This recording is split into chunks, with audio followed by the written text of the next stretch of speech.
New review alert! Guys, let's talk about Mission Impossible Final Reckoning, the last ride in the Mission Impossible series. And listen, I had a blast. It's not without its problems, but we'll talk about what's really good about it first. Starting off with the man himself, Tom Cruise. This man is absolutely on the action movie star Mount Rushmore, and he just solidifies his place here yet again as one of the top spy characters of all time. Ethan Hunt is great and achieves the impossible yet again, and has not only a few of his friends, but leaders of the world trusting him this time. We see the running, we see the stunts, and man, they are incredible. I love the cinematography, especially in a scene where Ethan dives deep into the abyss of the ocean in order to retrieve part of the entity, and the cinematography is amazing in this scene. The aspect ratio starts closing in as he gets deeper and deeper, and it builds the suspense. And there are some stunts and action sequences in this movie that have me on the edge of my seat.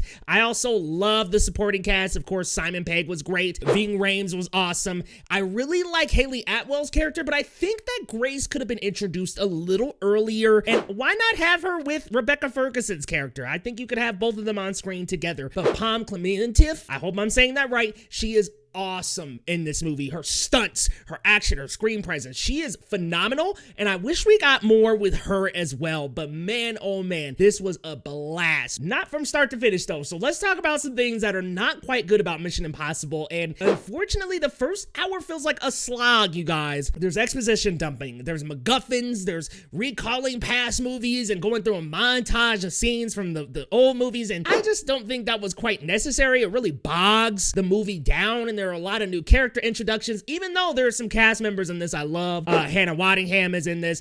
Guy from Severance is in this. Really am loving that series right now. Angela Bassett returns. There are some great characters, but at the same time, there's so much going on and so much to explain and so much to break down that we really drag down that first act. And maybe it's even somewhere between the first and second act where we just really drag things down over and over, and it pulls away from the action. And I think that was probably its biggest Achilles heel, is that first act is just very, very slow. And it really drags on. But once we get to the action and once we get to the great stunts, we get to it. And y'all, Mission Impossible, very fun time. If I had to give a rating out of 10, I'm going with an 8 out of 10. I had a pleasant time, and I thought the IMAX was spectacular. See this on a big screen if you can, and definitely let me know your thoughts down in the comments. Oh, and by the way,